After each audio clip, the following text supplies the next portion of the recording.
नमस्कार, मैं हूँ doctor Divya Kumar, senior consultant obstetrics, gynaecology and infertility at Accord super speciality hospital sector 86 greater Faridabad. और आज एक बहुत ही रेलेवेंट सा टॉपिक है तो बहुत सिंपल, उसके बारे में हम डिस्कस करेंगे।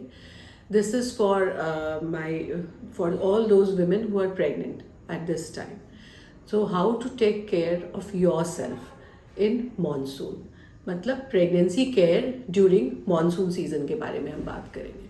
वैसे तो टॉपिक सुन के आपको लग रहा होगा इसमें क्या स्पेशल है, बट है। अगर कुछ चीज़ें हम पहले से सोच के चले, पहले से अपने आप को प्रिपेयर करके चले और हमें पता हो कि ये इन चीज़ों का स्पेशल ध्यान रखना होता है, तो फिर हम मुश्किल में नहीं पड़ते।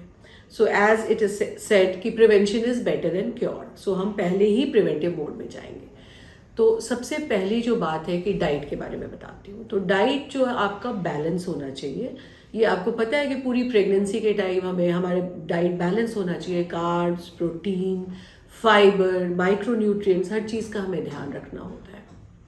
लेकिन रेनी सीजन में क्या होता है कि एक तो बाहर की चीज़ें नहीं खानी चाहिए, बिकॉज इसमें इन्फेक्शन बहुत जल्दी हमें कैच हो सकता है। अगर इन्फेक्शन कैच हो गया तो during pregnancy there so many medications जो हम दे ही नहीं सकते आपको, तो फिर आप मुश्किल में पड़ सकते हो। देन जो ग्रीन लीफी वेजिटेबल्स होती है, जैसे लेटस, जैसे पालक, इन चीज़ों का आप कम सेवन करें।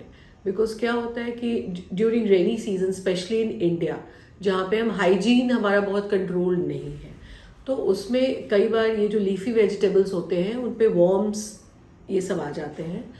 तो एक तो आप अवॉइड करो उनको खाना, और अगर खाते भी हो तो उसको गर्म पानी से अच्छे से प्रॉपर्ली वॉश करके, डू इट योरसेल्फ, आप खुद वॉश करके देन यू हैव इट।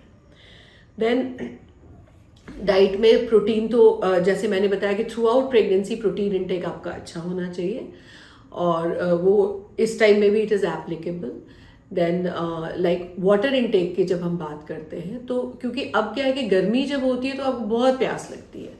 जैसे हम मानसून सीजन में इन करते हैं तो आपको इतनी प्यास की सेंसेशन नहीं होती जैसे गर्मियों में होती है, but still the water requirement of your body is like 3 to 4 litres in a day. तो वो आपको लेना ही लेना है, चाहे आपको प्यास लगे या नहीं लगे। पानी अगर आप कम लोगे तो you will feel dehydrated, exhausted, electrolyte imbalance भी हो सकता है उससे, और उससे यूरिन में इन्फेक्शन हो सकता है। यूरिन में जब इन्फेक्शन होगा तो उसका असर आप पे तो होगा ही, उसका असर बच्चे पे भी होता है। बच्चे में ग्रोथ की कमी हो जाती है। तो पानी बहुत ही ज़रूरी है, प्यास लगे या ना लगे, you should be taking your daily requirement of water. Then the next thing is rainy season, क्योंकि इसमें मॉइस्चर होता है एयर में, तो बहुत जल्दी आपको स्किन इन्फेक्शन या इवन वेजाइनल इन्फेक्शन के चांसेस हो जाते हैं। तो एक तो आपको जो कपड़े पहनने होते हैं वो कॉटन के एयरी क्लोथ्स पहनो। देन अगर कभी भी वेट हो गया या कहीं भी आपको मॉइस्चर लगता है तो उसको आप चेंज कर लो क्लोथ्स को। Then taking care of your skin is also very important. Soap water से उसको क्लीन करना है, and just make it sure कि you pat your skin dry everywhere. Normal जो एरिया में तो होता ही है, नीचे वेजाइनल पेरिनियम एरिया में भी स्किन ड्राई रहेगा, तो आपको फंगल इन्फेक्शंस नहीं होंगे, इचिंग नहीं होगी। देन आजकल हम सबके पास मोबाइल होता है और हमारे पास स्मार्ट टीवी होता है, तो आपको अपना मौसम भी ट्रैक करना है before going to your doctor's visit.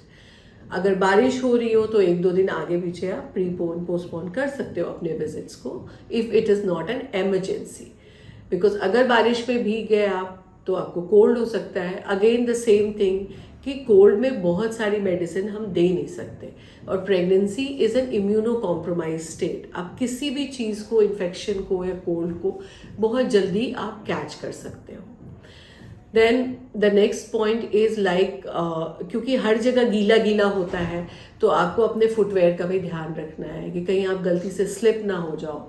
Pregnancy में अगर स्लिप हो जाते हैं तो उसका असर बच्चे पे भी आ सकता है। इंटरनल हैमरेज हो सकता है अगर स्लिप बहुत, it's like an extensive, like बहुत ज़्यादा एरिया में आप स्लिप हो गए या बहुत तेज़ी से गिर गए, तो क्योंकि आपका वज़न भी ज़्यादा हो जाता है इस टाइम में, तो आपके अपने वज़न का भी असर फॉल पे होता है, तो आप अपने फुटवेयर का भी ध्यान रखोगे। Then the last thing we should not forget, क्योंकि हर जगह पानी इकट्ठा होता है, मस्कीटो ब्रीडिंग सीजन होता है, मच्छर भी बहुत तेज़ी से आते हैं और मच्छर अपने साथ डेंगू, मलेरिया इन चीज़ों को लाते हैं।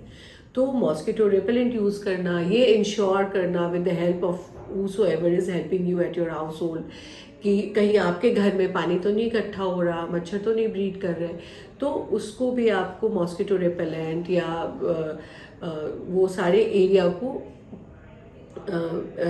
जो स्प्रे वगैरह करा के मच्छर से बचना बहुत ज़रूरी होता है। तो कवर्ड क्लोथ्स पहने, मॉस्किटो रेपेलेंट यूज़ कर सकते हैं और अपने एरिया को मॉस्किटो के अगेंस्ट आप पेस्ट कंट्रोल वालों से रिक्वेस्ट कर सकते हैं। और उस टाइम में अपना ध्यान रखें, you don't have to stay there जहाँ पे छिड़काव हो रही है इन चीज़ों की, आपको एक अलग जगह में रखना होता है। थोड़ी देर में जब वो स्पेल ख़त्म हो जाती है देन आप उस जगह आ सकते हो। तो अगर इन चीज़ों का आप मॉनसून में ध्यान रखोगे तो आपकी प्रेगनेंसी बहुत ही स्मूथली जाएगी। So that is all for this topic. और आगे भी मैं आपको अपने वीडियोज़ के ज़रिए ऐसी बातें, छोटी बड़ी important things, how to take care of your self as a women, as a pregnant women, for your gynaecological issues, for your infertility related problems, ये सारी मैं बताती रहूँगी और आप मेरे यूट्यूब चैनल पे ये सब देख सकते हैं। Thank you.